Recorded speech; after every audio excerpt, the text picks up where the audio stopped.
few minutes.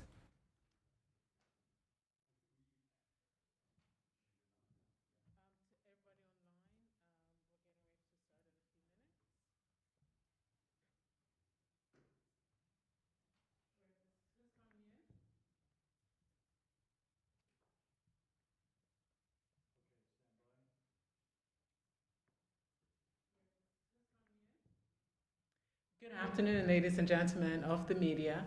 The Premier of Bermuda, the Honorable David Burt, JPMP, will give an address.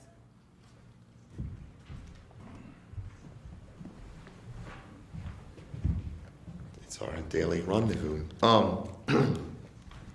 Good afternoon, members of the media, and I apologize for the delay in today's press conference. What is most important is that I'm providing full and accurate information to the people of Bermuda. There are a number of moving parts, and I wanted to make sure that I was fully briefed so that I could answer any particular questions, and that the Minister of Health, the Chief Medical Officer, and the Minister of National Security were all in the loop as to what are the latest developments. So again, I apologize for the delay.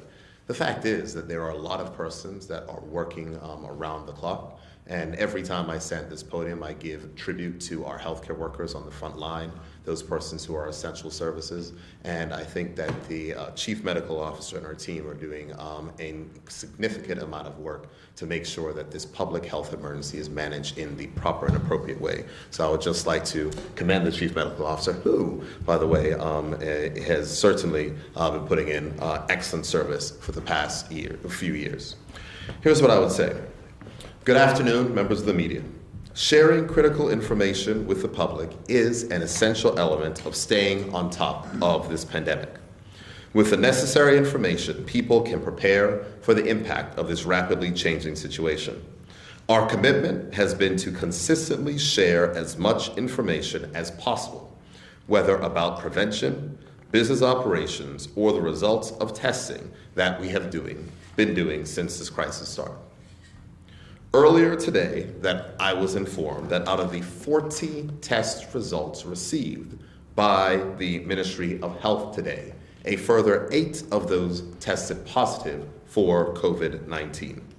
Again, out of the 40 tests received today, 8 tested positive for COVID-19.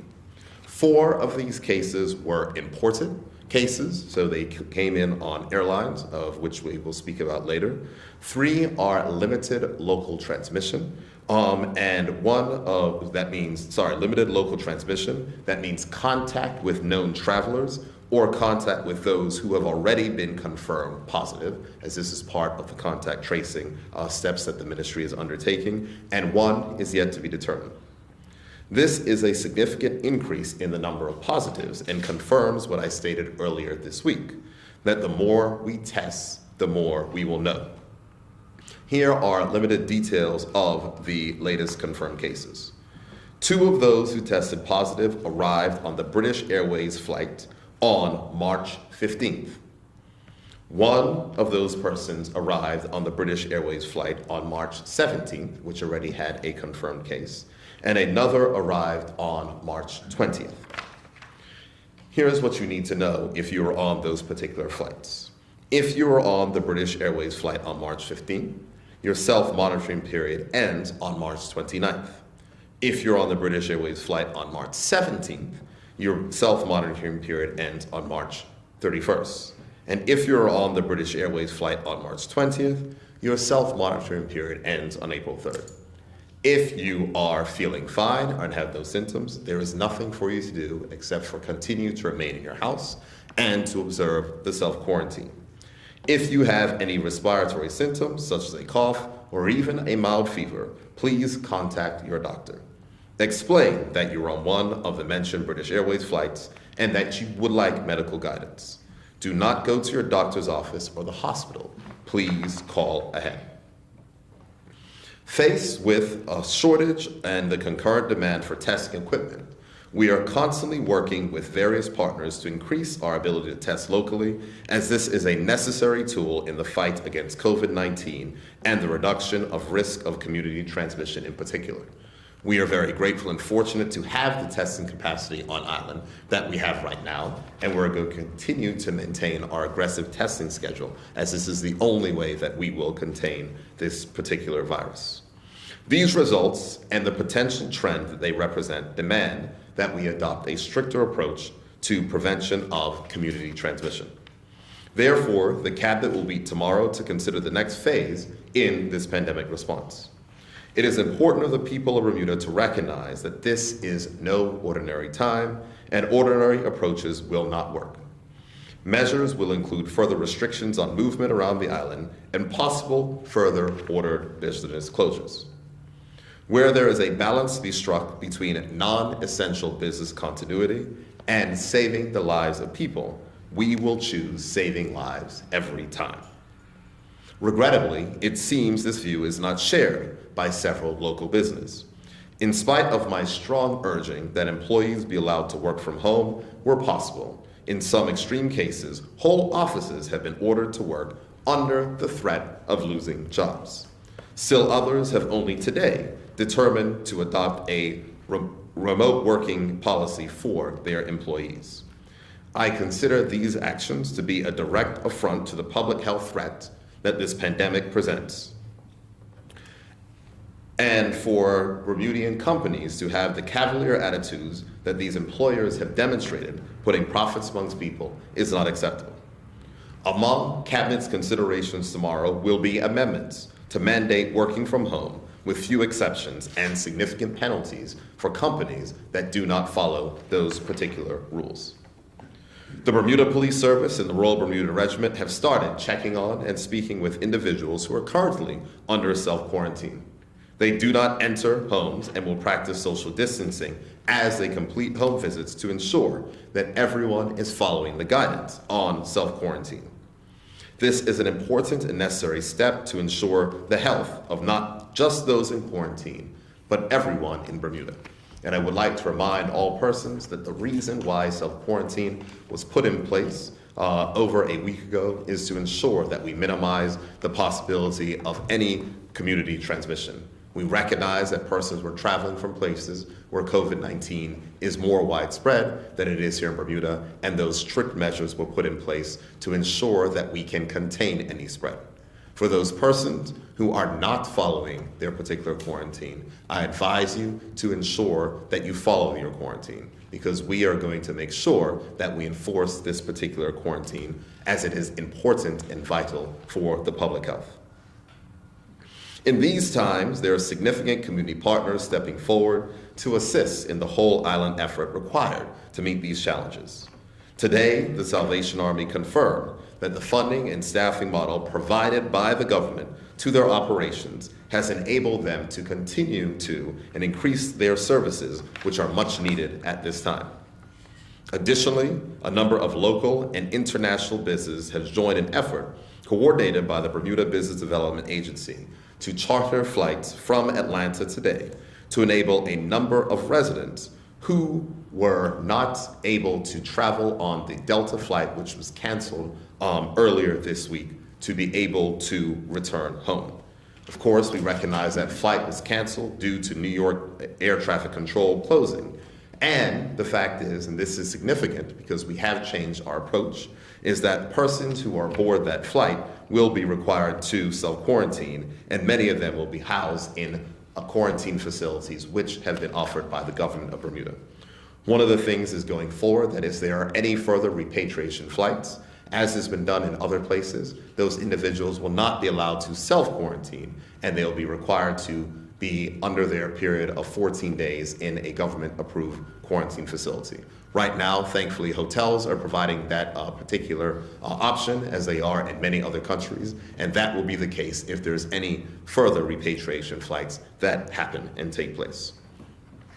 I would like to close by saying this, and I'm certain that there'll be a number of questions. It is not a time to be frightened.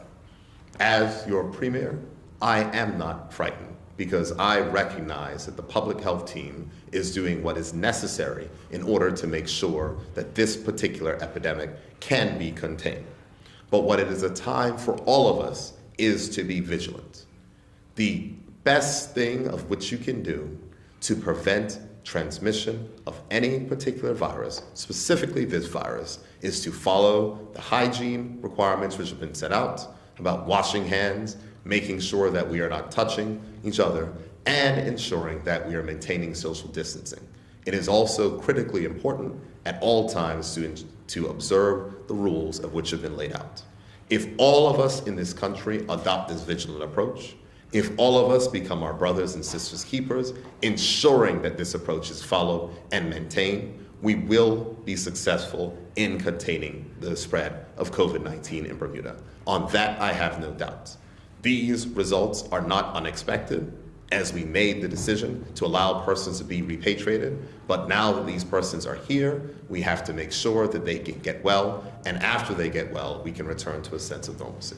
With that, I'm happy to take any questions that you may have for myself, the Minister of National Security, the Minister of Health, and/or the Chief Medical Officer.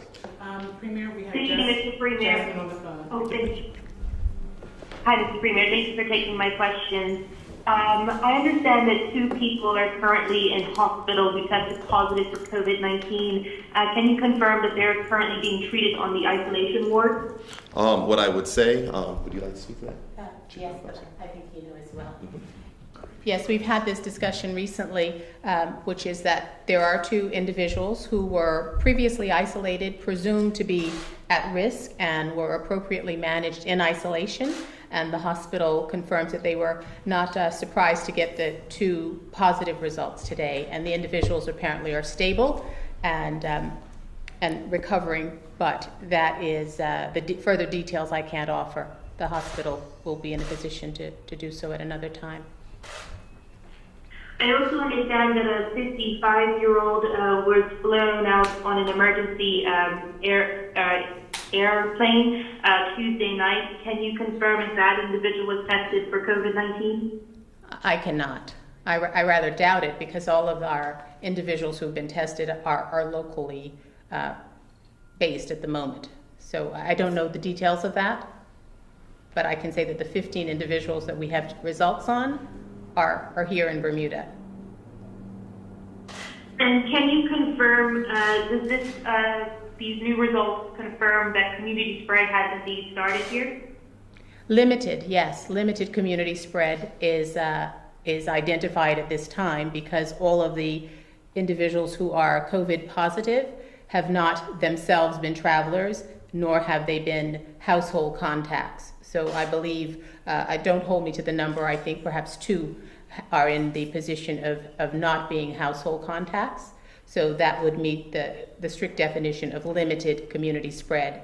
And our goal is to assure that that limited community spread remains limited, and that any other individuals who, over the course of weeks and months, there will be other positives. As we're testing more, we will anticipate to get more results that are positive every day. The goal is to assure that people are isolating themselves with diligence, and that they are staying away from even their household contacts if they are a suspect COVID, that they are following public health guidance so that the spread remains limited at all times. And I think we can anticipate limited community spread in this global environment where people will undoubtedly be traveling again. This is not our borders are not permanently closed.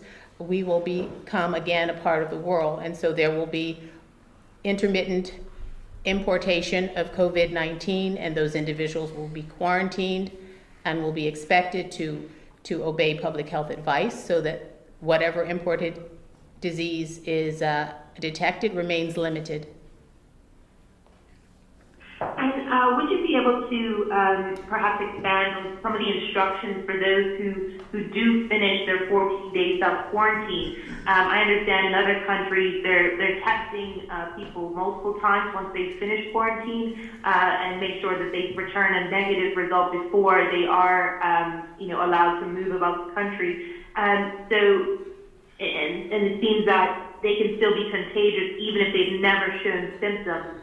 Can you just clarify what the instructions are for those who do not show symptoms but have finished their 14-day quarantine period? First of all, communities that are testing multiple times are doing research, because the goal is to understand the the infectivity of COVID-19. So it's important to understand that just because you no longer have symptoms doesn't necessarily mean you are no longer able to spread the virus, but it appears that once you have no further symptoms, particularly if you've been asymptomatic for 72 hours, that you are no longer infectious. And so that is the advice that most countries are following, but in places where there is research going on, because there is a need to understand this more fully, there would be multiple tests done. Everywhere else, there is a shortage of tests. So those are used very sparingly and used only really when necessary to manage a situation. So in Bermuda, we will not be testing a second time after treatment. We're not in a position to do that kind of research. We're not set up for that.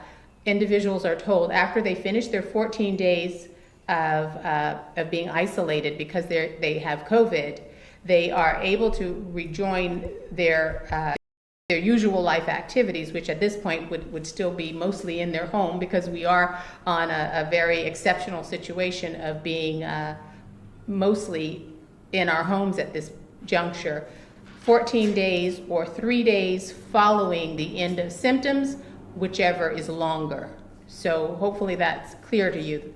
So that is somebody who's COVID positive, who has been on isolation for 14 days and who may still have symptoms, has to still remain in isolation until they have no further symptoms for 3 days. All right, thank you. Thank you, Doctor. Yes. Paul? Good evening, Premier All. Wanted to talk about testing to start. I'm not sure, Premier, if you're best placed to answer this question. I'm hoping to get a current count on test kits in Bermuda. Current count on test kits and those that are available currently? Yes. As I indicated yesterday, and as Dr. Peoples indicated, there is a worldwide shortage of testing capabilities. We have approximately the amount of facilities available for approximately 40 more tests. We have, as I said yesterday as well, explored a number of options through PAHU, as well as CARFA has communicated to Minister of Health recently insofar as what supplies are required.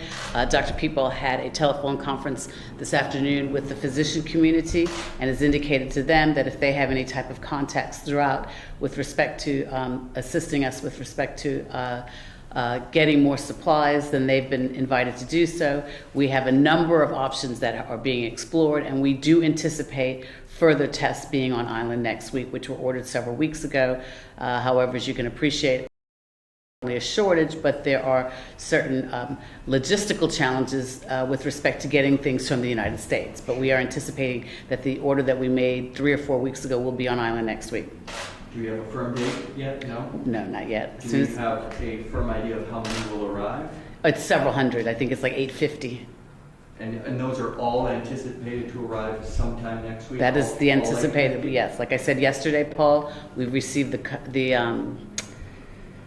it's like a code number or something to show that they're shipped, but there are some logistical challenges with respect to shipping from the United States that are beyond our control. Sure. Dr. People said last night that the number was somewhere under 100. We just heard that there's approximately 40 test kits on island. I believe Dr. People said yesterday that about 30 or 40 tests were expected to be done today. We've heard over and over about how important aggressive testing is to combat the virus in Bermuda.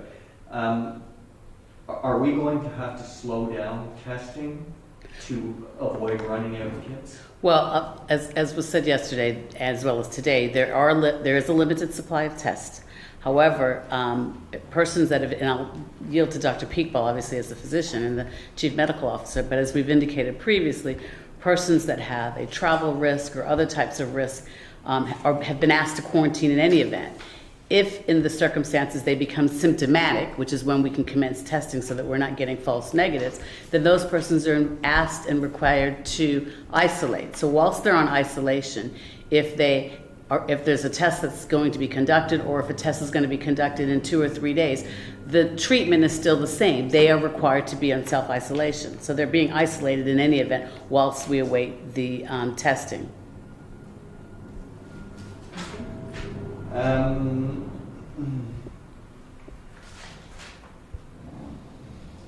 Sorry. Do we have an idea how many more tests? I guess the next day is Saturday. Do we know how many tests we're going to perform on Saturday and Sunday at this point? At this point, I can't answer that. I don't know. Okay. That's good for me for now. Thank you, guys. Cheryl? Premier, do we expect these numbers to rise?